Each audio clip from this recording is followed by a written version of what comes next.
Alright boys, story time. So I've told this story a couple of times to a lot of people. It's actually like it's something that me and my friends do, you know what I'm saying? We tell the story all the time, but I never actually made a story time about it, and I think, I don't know, that would be a good idea. I just wanted to do that today for some reason, because I feel like I've always told a story to people like I've known like in person, but I haven't ever made a video about it, and it's a pretty funny story, so you know what I'm saying? I'm gonna just tell you guys right now. But before I get started, I just want to let you guys know that we do be streaming sometimes, so if you see us live, come through, because our streams are usually super chill, you know. I'm not really being too loud or like overly hype or anything, you know. I'm just talking normally just like this, and I have some music playing in the background, and you know, I'm just playing COD or some other game or something, or just talking in general. So if you see me if you see us live, you know what I'm saying, definitely come through. But yeah, also enjoy this gameplay in the background. I put dark matter on the blue tracer commando, and it looks really good, you know. I like, for Cold War standards, it looks pretty good, I'd say. But yeah, anyway, I'm just gonna stop talking about other shit. I'm gonna get into the story. And alright, bro, so this took place a while ago, actually, almost like a year and a half ago. I think I was like about to turn 16. I realize I'm kind of snitching on myself here, but I know nobody watches my shit anyway, so I'm good. But yeah, anyway, all of us were like around 16, and there were 4 of us, including me. I'm just gonna stop using code names for these motherfuckers. It was Monga, some bitch named Goalie, and the Roger motherfucker. Right, so we were meeting after a while. Like the last time we met was on New Year's, and by this time it was like around like August, I'd say, because our finals were just done. Roger and I really had nothing to do, you know what I'm saying? Like, it was summer and we were actually free, and we were so done with finals, right? So we were ready to, you know what I'm saying, get lit or whatever. So we met these two, you know, Goalie and Monga, in their apartment complex. They lived in the same apartment, so we went to their place, and you know, this is gonna be like a different type of like hangout or whatever. It's literally just gonna be us 4, and we were gonna stay the night actually. And you know, we were 15, whatever. we were gonna tell everyone, oh my god, we slept with 2 girls, you know, like haha, because it was a sleepover, but you know, 2 girls, we didn't actually sleep with them, whatever. You guys get it. So yeah, anyway, we go to their place, and Goalie and Roger play basketball, but Monga and I don't, because Monga and I are fat as fuck. So you know, Monga and I just sit in there like kind of flirting with each other. I'm trying to get my dick sucked, you know what I'm saying, with just like every story with Monga. And an important part of the story is that Monga and I are dead broke. I'm talking, we have no cash. We're just sitting on the basketball courts watching Goalie and Roger play basketball, and Roger's like, since you guys are just sitting here, why don't you just go get us some food? And Monga are like, alright, bet. But we don't have any money, you know what I'm saying? Roger's one of those kind of friends, like he pulls out a wad of cash, you know what I'm saying? I don't know how much that shit had in it. He didn't count, so you know, we didn't have to either. He just gave it to us. He's like, alright bro, go get us some KFC. And Monga and I were like, alright, bet, we're gonna go get some KFC and some alcohol. Now listen to me, I'm being for real, no joke. You should never underage drink unless it's with Monga. Alright, so anyway, Monga and I get a Uber, you know what I'm saying? We're going to KFC, and she knows this like alcohol like place or liquor store or whatever on the way, so we're going there.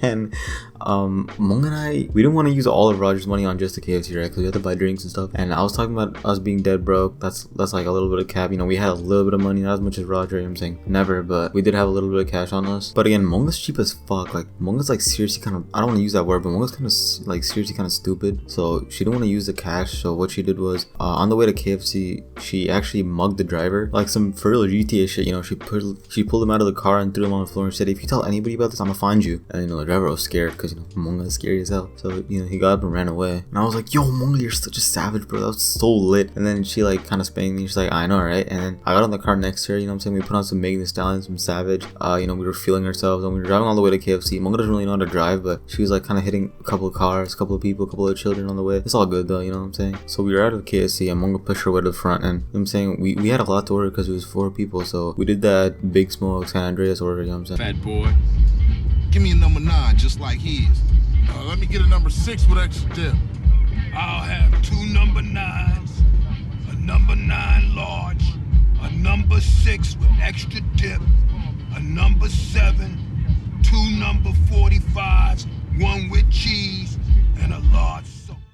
Yeah, so after we got our food, we were kind of standing outside, and we were trying to book an Uber, but no Ubers were actually coming to this place for some weird reason. So Monga and I were actually kind of stranded out there. We tried calling Roger and Goalie, but they weren't picking up. They were probably like banging or whatever. Because no matter what Roger tells you, him and Goalie definitely had a thing at that time. He's gonna be under his comments saying, "Bro, what are you talking about?" Like, stop the cab, right?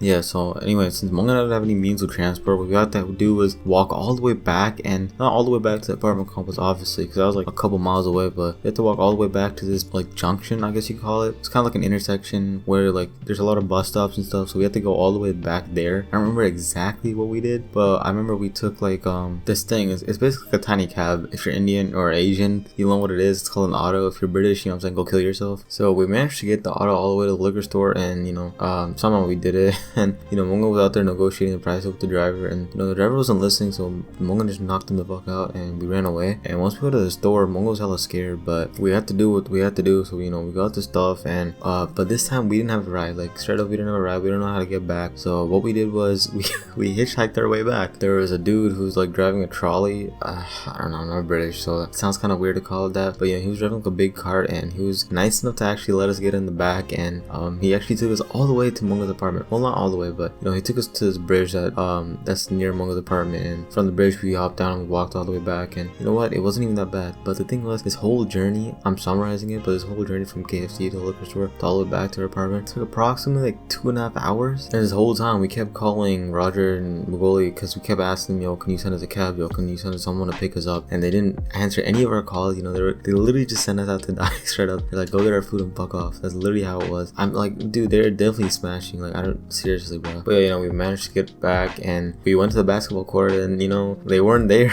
So we went all the way back to Goli's apartment, and we caught them like kissing and stuff. You know what? Like, whatever, bro. Whatever. Like, we kind of expected that. So Mongo and I were like hella done at this point. We're like, alright, bro, just take this. Just come with us. So, you know, we went all the way down, and there's like this little clearing that Mongo and Goli knew about. It was like a tiny park where not that many people were there. It was like getting later now. I think it was like 11:30, 12 by now. So yeah, we brought up the drinks, you know. Long story short, we all could, well, I say we all, but it was mostly just Mongo and I. Goli and Roger drank a little bit too, but yeah, it was mostly just Mongo and I, and yeah, Goli as well. We got hella drunk, right? And Roger was kind of like, he was our dad that night, like for real, bro. Like Roger helped us survive, like low key, because we were all over the place. You know, we were walking down the street. Like mind you, this is an apartment complex, so thousands of people live here, right? So we were walking down the street yelling and like screaming at the top of our lungs, and we kept laughing really loud. And Mongo was super loud. Like, dude, one time, I mean, I say one time, but like we were walking past this couple, right? And Mongo just like pushed the mom, and she started beating up the kid. Like she picked the kid out of the stroller, and she started beating the fuck out of him, and we had to pull her off. And Mongo, like, she started like doing like a Fortnite dance, and it was just bad, you know what I mean? So shout out to my boy Roger for keeping us alive that night. So it was getting a lot later. I think it was like 1:30 a.m. at this point, and we were kind of like running away because, you know, obviously you're not supposed to be out at 1:30 a.m. because the guards are gonna get upset. So we were kind of just running around and like ducking between cars and stuff, and just trying to stay hidden basically. So we went down to the basement where Mongo said no guards would come, and Goli just slumped over. I'm talking, she just fell asleep, and she rolled down the hill. It was kind of funny, honestly. She rolled down the entire like parking ramp or whatever you want to call it, and she fell down, and we put her next to a column because, you know, we didn't want to get her hurt. And the entire time she was slumped, you know, she was asleep, but even in her sleep she kept muttering Roger's name. She's like, Roger, daddy, I need you. And you know, Mongo and I were laughing, and Roger was like getting all blushy and stuff, and he's like, shut up, Goli. And you know, he punched her, and she just like stopped talking, and you know, she was like completely shrugged at this point. She's out cold, and we're like, bro, what'd you do? And then he's all like, bro, it's better this way, we don't have to carry you around. And we're like, alright, yeah. So it was getting a lot later now, and even though Roger didn't drink, we were all like, obviously a little bit delirious because we had been up all night. We barely ate anything. We actually threw away a lot of the KFC we got, which, you know, that's kind of an L. It's fucking KFC, you should eat that shit. But we threw it away, and you know, we were kind of just all on our empty stomach. Mongo was asleep because, you know, Mongo and I got into a fight because she kept slapping my ass. So, you know what I'm saying, I had to pull a crispy on her. Mongo, if you're watching this, sorry, I love you, but you know, I had to do what I had to do. And it was just Roger and I, and things were getting a little bit weird between Roger and I. You know what I'm saying, usually like he didn't sit that close to me like ever, but he was sitting right next to me, and for some reason he had my hand on my leg. He had his hand on my leg, my bad. And he was like kind of, I don't know, like rubbing it, and you know what I'm saying, I was getting a little bit aroused, I'm not gonna lie, but I'm straight, you know what I'm saying. I'm pretty sure Roger is too, you know. We all have those quirky little moments where, you know, you want to suck dick, but yeah, I was just chilling that night, right? It wasn't one of those moments, and he was rubbing my leg, and all of a sudden he started kissing me. I was like, yo, back up, bro. But yeah, I don't want to like make this video like 20 minutes long. Long story short, Roger ended up like